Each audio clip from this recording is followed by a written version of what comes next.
may palisiya sa kapulisan sa aksidente sa kadalanan. Dihimong sanglitanan, motor maligsan sa dakong truck. Kinsa manjud ang sadaan.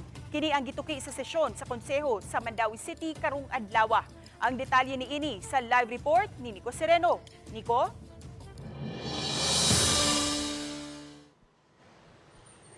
Yeses na ngayo katinawan ang konseho kabahin ni mga panghitabo sa kadalanan sa Mandawi. Kinsa gyud ang ihold o dakpon sa kapulisan kung dunay mahitabo sa kadalanan.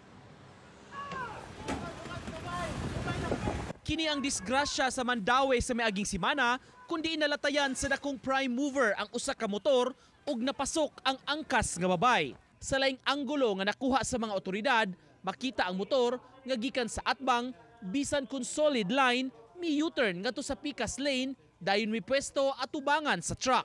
Sa dayong pag-abante, didto na nahitabo ang aksidente ug namatay ang angkas sa motor, dayon gihold ang driver sa truck.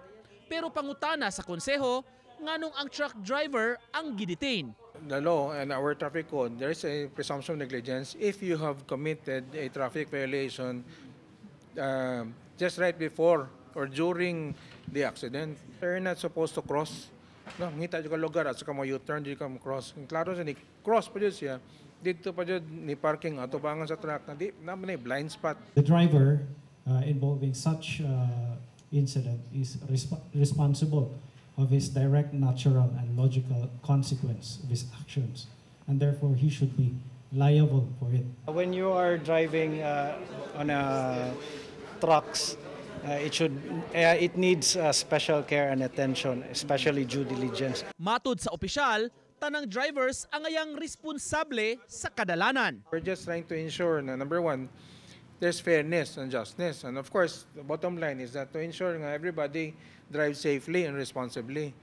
But di magod malalim ang madatain ka, humapriso. Giklaro sab hinuon sa kapulisan, dili sila ang modeterminar kung sad-an gyud o dili ang usa ka driver maong gikan sa ilang level, i-forward nila sa piskalya aron mo desisyon.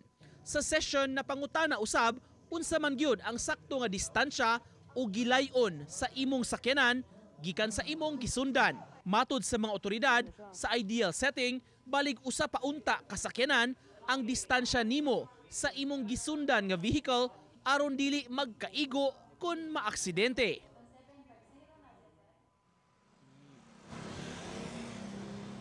Sesog isip tubag ni ining na-discuss sa sesyon sa konseho ganiha matud ni Fortuna nga mga sila og katin-awan gikan sa PNP ipa-review ang ilang palisiya ning pagdetain sa mga na-involve sa mga aksidente para sab nga maklaro lasab ni alang sa tanan nga malambigit unya kun dunay mga panghitabo og posible sab nga mohangyo sila sa Kongreso og pagtuon og unsay mahimong mga legislative measures kabahin ni ini. Ses?